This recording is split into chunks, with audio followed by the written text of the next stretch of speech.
வணக்கம். இன்றைக்கி நாம் சித்தர்களால் கண்டறியப்பட்டு பயன்படுத்தப்பட்ட 4 சித்திகளில் 3வது சித்தியான ஞான சித்தி பற்றி தான் பார்க்க போகிறோம். ஞான சித்தி அப்படின்றது நான் உடலில்லை, மனம் இல்லை, நான் ஆத்மா என்ற நேரடி அனுபவபூர்வமாக உணர்வது அப்படின்னு சொல்லலாம். இது சக்தி கிடையாது, எனக்கு இந்த சக்தி இருக்குது அப்படின்றத காட்டுவதற்கான சித்தி கிடையாது.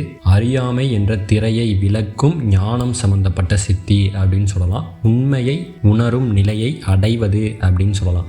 சித்தர்கள் இதை எப்படி சொல்கிறாங்கன்னா, சித்தி வரும் முன்னே ஞானம் நிலைக்கும் பின்னே அப்படின்னு சொல்லிட்டு சொல்கிறாங்க. சரி, இப்போ இதில் இருக்க 25 வகையான சித்தி பற்றி பார்க்கலாம். முதலாவது ஆத்ம ஞானம். நான் உடல் மனம் கிடையாது, நான் ஒரு ஆத்மா என்ற தெளியும் சித்தி அப்படின்னு சொல்லலாம். இந்த ஆத்ம சித்தி அப்படின்றது, அதாவது இந்த உலகத்தில் இருக்க அனைவருமே நான் தான் அப்படின்னு சொல்லிட்டு இருப்பாங்க. இந்த உடல் இருந்தால் போதும், இந்த மனம் இருந்தால் போதும், இந்த மனம் சொல்கிறத கேட்டுக்கிட்டு ஆடிட்டு இருப்பாங்க. அந்த மாதிரி இல்லாமல் நான் உடலும் கிடையாது, மனமும் கிடையாது, நான் ஒரு ஆத்மா, எனக்கு அழிவுன்றதே கிடையாது அப்படின்ற ஒரு ஆத்ம ஞானத்தை பெறுவது தான் இந்த ஆத்ம சித்தி அப்படின்னு சொல்லலாம். இரண்டாவது பிரம்ம ஞானம். இந்த உலகில் படைப்பது, அழிப்பது, காப்பது பற்றிய அறிவை பெறும் சித்தி அப்படின்னு சொல்லலாம். நான் தான் பிரம்மம் என்ற உணர்வு. அதாவது ஒரு மனிதன் நினைத்தா உருவாக்கவும் முடியும், அழிக்கவும் முடியும், அந்த உருவாக்கின பொருளை பாதுகாக்கவும் முடியும். அதை பற்றிய முழு அறிவையும் பெறுவது தான் இந்த பிரம்ம ஞானம் அப்படின்னு சொல்லலாம். மூன்றாவது தத்துவ ஞானம். உலகில் உள்ள தத்துவங்களை, அதாவது உண்மை எது, மாயை எது அப்படின்ற ஒரு புரிதலுக்கான சித்தி தான் தத்துவ சித்தி அப்படின்னு சொல்லலாம். மாயையில் இருக்க 36 வகையான மாயைகளையும் அறிந்துக்கிறது தான், எப்படி என்னன்னு சொல்லிட்டு தெரிஞ்சுக்கிறது தான் இந்த தத்துவ சித்தி அப்படின்னு சொல்லலாம். அது போக இந்த உலகில் இருக்க அனைத்து வகையான தத்துவங்களையும் யார் சொல்லியும் கேட்காம தானாகவே சிந்தித்து அறியும் திறன் இந்த தத்துவ சித்தி அப்படின்னு சொல்லலாம். நான்காவது அத்வைத ஞானம். இருமை இல்லாத உண்மை அப்படின்னு சொல்லலாம். அதாவது இங்கு எதுவும் இருள் கிடையாது, அனைத்தும் வெளிச்சத்தை தேடுவதற்கான உண்மை பாதை அப்படின்னு சொல்லலாம். ஒருத்தவங்களுக்கு வாழ்க்கை இருண்டுருச்சு அப்படின்னா அவங்க அந்த இருளை நினச்சி பயந்துக்கிட்டு இருப்பாங்க, முன்னேறவே மாட்டாங்க. அதை பற்றிய ஞானத்தை வழங்கி, அது இருள் கிடையாது, உன்னை செதுக்கிறதுக்கான ஒரு பாதை, நீ அந்த இருளுக்குள்ள தான் அந்த பாதையை தேடணும் அப்படின்றது தான் அத்வைத ஞானம் அப்படின்னு சொல்லலாம்.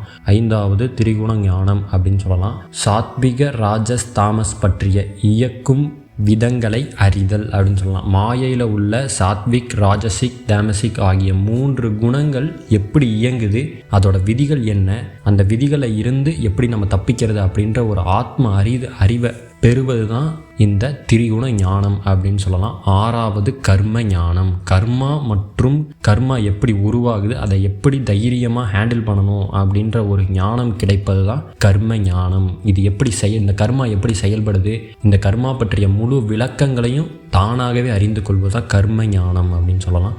ஏழாவது கால ஞானம் அப்படின்னு சொல்லலாம். காலம் அப்படின்றது பார்த்திங்கன்னா ஒரு மாயை அப்படின்னு சொல்லலாம். அதுவும் இல்லாமல் இந்த மாயை அப்படின்றது பார்த்திங்கன்னா அழியக்கூடியது. இந்த உலகத்தில் அழியாத ஒன்றே ஒன்று அப்படின்னு பார்த்திங்கன்னா அது உங்கள் ஆத்மா தான். அந்த ஆத்மாவை பற்றிய முழு தகவல்களையும் அறிவது தான் கால ஞானம் அப்படின்னு சொல்லலாம். எப்படி சொல்கிறதுனா, முக்காலத்தினும் நேரத்தை தாண்டி பயணிக்கும் ஒரே ஒரு உன்னதமான உயிர் அப்படின்னு சொல்லிட்டு பார்த்திங்கன்னா ஆன்மா அப்படின்னு சொல்லலாம். இந்த ஆன்மா பற்றிய ஞானத்தை பெறுவது தான் கால ஞானம் அப்படின்னு சொல்லலாம். எந்த காலத்தில் இந்த ஆன்மா என்ன பண்ணிட்டு இருந்தது அப்படின்ற ஒரு அறிவை பெறுவது தான் கால ஞானம் அப்படின்னு சொல்லலாம். எட்டாவது மாய ஞானம். இந்த உலகம் இயங்குவது மாயை என்ற காலச்சக்கரத்திற்குள்ளே தான் இயங்குது. அதை பற்றி அறியறது தான் இந்த மாய ஞானம் அப்படின்னு சொல்லலாம். அதாவது மாயை எப்படி இயங்குது, இந்த மாயையில் எத்தனை குணங்கள் இருக்குது, அது என்னென்ன வேலைகளை செய்யுது, அதை பற்றி அனைத்தையுமே தெரிஞ்சுக்கிறது தான் இந்த மாய ஞானம் அப்படின்னு சொல்லலாம். ஒன்பதாவது ஞான திருஷ்டி அப்படின்னு சொல்லலாம். உள்ளுணர்வு, பார்வை, தெளிவு அப்படின்னு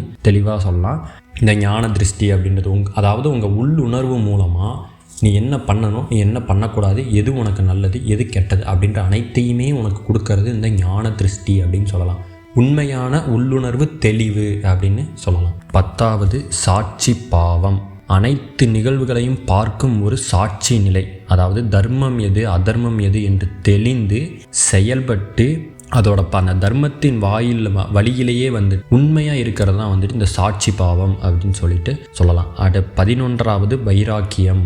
உங்களுக்கு உள்ளே இருக்க ஆசை தானாக உங்களை விட்டு விலகும் நிலை அப்படின்னு சொல்லலாம். இந்த வைராக்கியத்தை பிடிச்சிக்கிட்டு நிறையா பேர் அவங்க வாழ்க்கையில் இருக்க எல்லாத்தையுமே இழந்து நிற்பாங்க. அந்த ஒரு வைராக்கியத்தை விட்டுட்டு அவங்க நிறைய ஒரு உன்னதமான செயல்களையும் பொருட்களையும் மதிப்பு மிக்க அறிவையும் வந்துட்டு அவங்க பெற்றிருப்பாங்க இந்த வைராக்கியத்தை விட்டா. அதுதான் வந்துட்டு இந்த வைராக்கிய சித்தி அப்படின்றது. 12வது சமதமம் அப்படின்னு சொல்லலாம். மனம் மற்றும் சரீர, அதாவது உடலில் ஏற்படும் இந்திரிய கட்டுப்பாடு, உணர்ச்சிகளை கட்டுப்படுத்தும் சித்தி அப்படின்னு சொல்லலாம். இந்திரியம் அப்படின்றது உங்கள் உடலில் ஏற்படுற ஒரு உணர்ச்சிகள் அப்படின்னு சொல்லலாம். அதாவது பாசம், கோபம், வருத்தம், கருணை, இரக்கம், இந்த மாதிரியான உணர்ச்சிகளை கட்டுப்படுத்தும் திறன் தான் சமதமம் சித்தி அப்படின்னு சொல்லலாம். 13வது உபரதி அப்படின்னு சொல்லலாம். இந்த உலகில் உங்களை செய்ய தூண்டும் அனைத்து வகையான ஈர்ப்பிலிருந்து விலகும் சக்தி அப்படின்னு சொல்லலாம். இந்த உலகத்தில் ஒரு செயல் செய்யறதுக்கு ஒரு வகையான சக்தி வந்துட்டு உங்களை காந்தமாட்ட ஈர்க்கும். அந்த ஈர்ப்புல இருந்து விலக வைக்கிறது தான் இந்த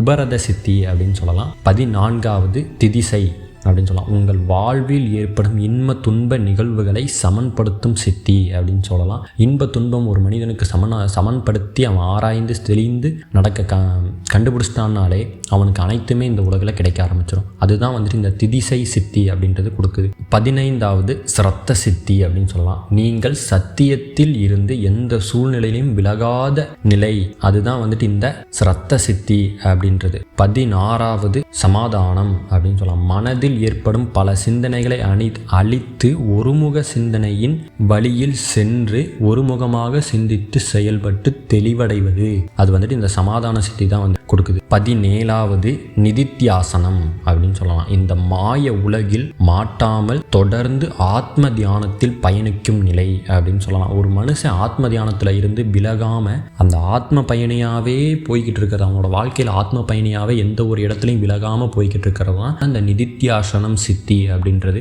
18வது சவிகல்ப சமாதி அப்படின்னு சொல்லலாம். சிந்தனையுடன் தெளிந்து ஆன்ம அனுபவத்தை பெறும் சித்தி அப்படின்னு சொல்லலாம்.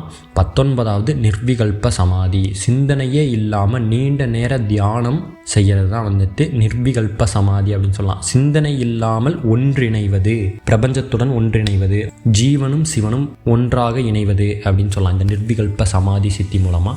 20வது ஞான ஆனந்தம் சித்தி அப்படின்னு சொல்லலாம். இந்த நிலையிலும் எந்த நிலையிலும் ஆனந்தமாக மட்டுமே இருக்கும் அற்புதமான காரணமற்ற ஆனந்த சித்தி. அதாவது காரணமற்ற ஆனந்தத்தை எப்பவுமே உங்களுக்கு வழங்கிக்கிட்டே இருக்கும்.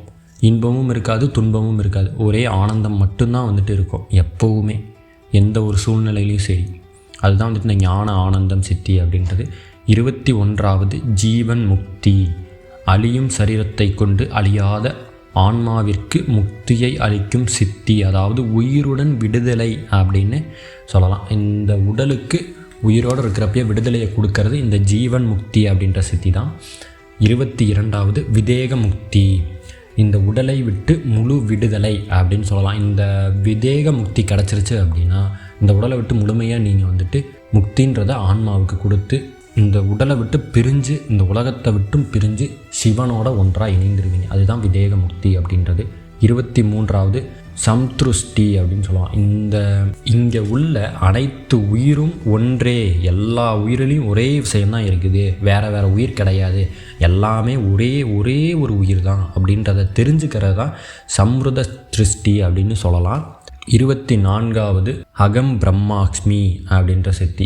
எல்லா கடவுள்களும் சரி, எல்லா சித்தர்களும் சரி இந்த ஒரு ஸ்லோகத்தை வந்துட்டு அடிக்கடி சொல்லுவாங்க. அகம் பிரம்மாஸ்மி, அகம் பிரம்மாஸ்மி அப்படின்னு சொல்லிட்டு, நானே கடவுள், நானே பிரம்மம் அப்படின்ற. அது எதை குறிக்குது அப்படின்னா உங்களால் படைக்கவும் முடியும், அழிக்கவும் முடியும், காக்கவும் முடியும் அப்படின்றது தான். ஒரு மனிதன் நினைத்தா அந்த மனிதனால் ஒரு பொருளை உருவாக்கவும் முடியும், ஒரு பொருளை அழிக்கவும் முடியும், ஒரு பொருளை காக்கவும் முடியும். அதுதான் வந்துட்டு இந்த அகம் பிரம்மாஸ்மி அப்படின்றது. நானே பிரம்மம் என்ற அனுபவத்தை தரும் சித்தி, முழு விளக்கம் இந்த சித்தியில் வந்துட்டு உங்களுக்கு கிடைக்கும். ஆன்மா பற்றி அறிவும் சரி, படைத்தல் பற்றி அறிவும் சரி, காத்தல் பற்றி அறிவும் சரி, அழித்தல் பற்றி அறிவு, இந்த அனைத்து பற்றிய அறிவும் வந்துட்டு உங்களுக்கு கிடைக்கிறதா அகம் பிரம்மாஸ்மி அப்படின்னு சொல்லலாம். இந்த சித்தி மூலமாக நீங்கள் தான் கடவுள் அப்படின்றத உணரலாம். 25வது கைவல்யம் அப்படின்னு சொல்லலாம்.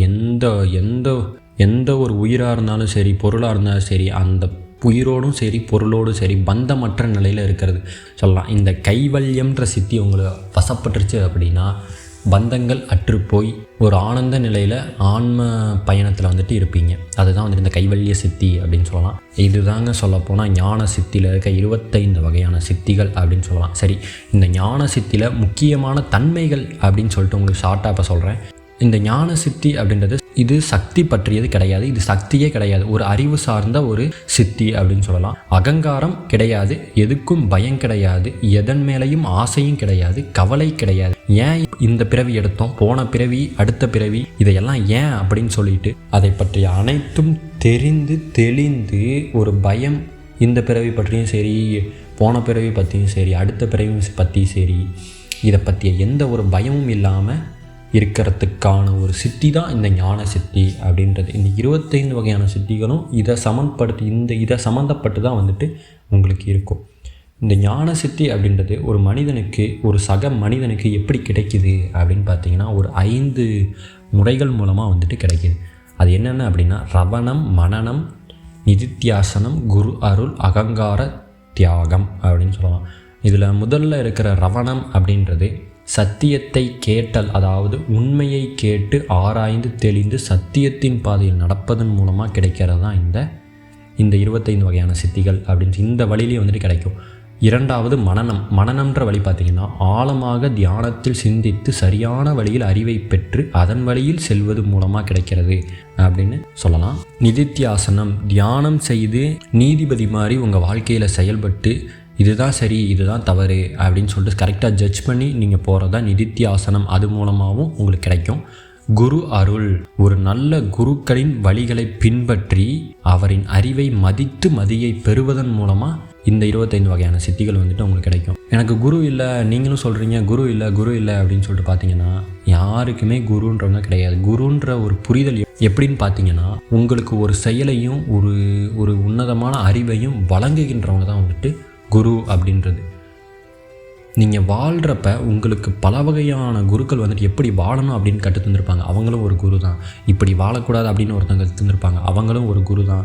இது தவறு அப்படின்னு சொல்லிட்டு ஒருத்தங்க சொல்லுவாங்க, இது சரி அப்படின்னு சொல்லுவாங்க, அவங்க எல்லாமே உங்களுக்கு வந்துட்டு குரு அப்படின்றவங்க தான்.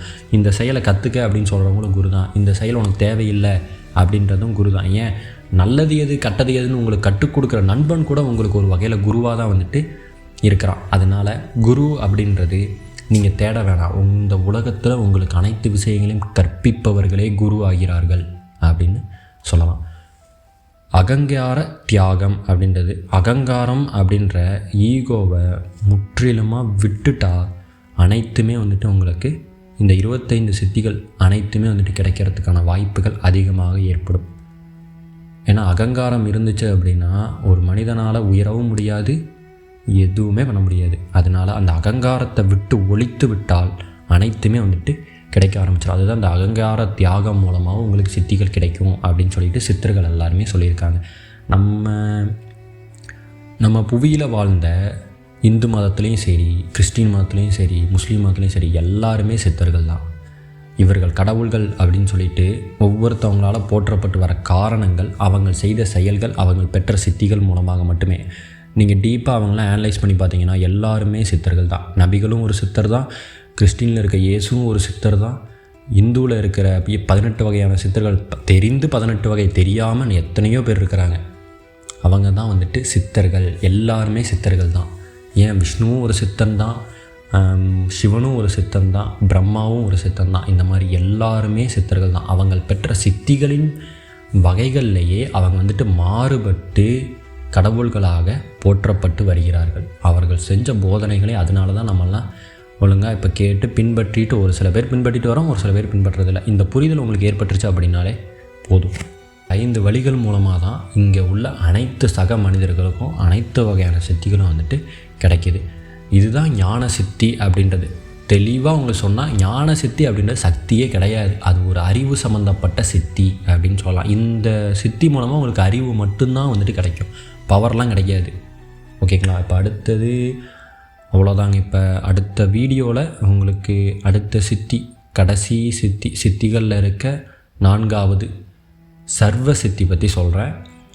நன்றி, வணக்கம்.